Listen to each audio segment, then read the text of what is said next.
வணக்கம் நண்பர்களே. மறைந்து கிடக்கும் வரலாற்று உண்மைகளை உங்களிடம் கொண்டு சேர்க்கும் மறைக்கப்பட்ட வரலாறு சேனலுக்கு உங்களை அன்புடன் வரவேற்கிறேன்.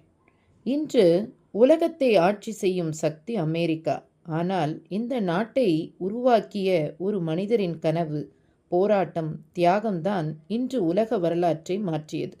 அந்த மனிதர் யார் தெரியுமா? George Washington. அமெரிக்காவின் தந்தை என்று அழைக்கப்படும் இவர்தான் இன்று நம் கதையின் நாயகன். 1732 வர்ஜீனியாவில் பிறந்தார் ஜார்ஜ் வாஷிங்டன். சாதாரண குடும்பத்தில் பிறந்தாலும் அதிக உழைப்பு, தைரியம், தலைமை திறன் இவரை தனித்துவப்படுத்தியது. இளமையிலேயே அவர் படைத்துறையில் சேர்ந்தார். அங்கே அவர் காட்டிய வீரத்தை உலகமே கண்டது. அமெரிக்கா அப்போது பிரிட்டிஷ் ஆட்சியின் அடிமை. அங்கு மக்கள் சுதந்திரம் வேண்டும் என்று போராடி கொண்டிருந்தனர். அந்த நேரத்தில் முன்னிலையில் நின்றவர் வாஷிங்டன். அவர் மட்டுமல்ல, மக்கள் அனைவரும் அவரை தங்கள் தலைவராக ஏற்றுக்கொண்டனர். அமெரிக்கா பிரிட்டனுக்கு எதிராக நாங்கள் சுதந்திரமாகிறோம் என்று உலகுக்கு அறிவித்த நாள்.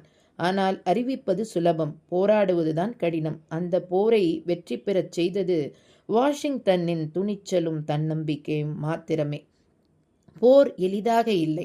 பசி, குளிர், மரணம். ஆனால் வாஷிங்டன் தனது படையினருக்கு நம்பிக்கை அளித்தார். அவரது தலைமையால் 1781 அமெரிக்கர்கள் பிரிட்டிஷை வீழ்த்தினர். சுதந்திரம் கிட்டியது. இனி அமெரிக்கா பிறரை ஆளும் நாடல்ல, தானே தன் விதியை தீர்மானிக்கும் நாடு. 1789 ஜார்ஜ் வாஷிங்டன் அமெரிக்காவின் முதல் அதிபராக தேர்ந்தெடுக்கப்பட்டார். ஆனால் அவர் அதிகாரத்தை கையில் வைத்துக் கொள்ளவில்லை. அவர் கூறினார், அதிகாரம் ஒரு நபரிடம் அல்ல, மக்களிடம் இருக்க வேண்டும். இதுவே இன்று அமெரிக்க ஜனநாயகத்தின் அடித்தளம். ஜார்ஜ் வாஷிங்டன் ஒரு சாதாரண மனிதர் அல்ல. அவர் ஒரு சின்னம், ஒரு கனவு, ஒரு தேசத்தின் தந்தை. அவர் இல்லாமல் இன்று நாம் அறியும் அமெரிக்கா இருக்கவே இருக்காது. இந்த கதை ஒரு மனிதனின் கதை மட்டுமல்ல, இது ஒரு நாட்டை மாற்றிய கனவின் கதை. வரலாறு இன்னும் உயிருடன் பேசுகிறது. நன்றிகள் பல.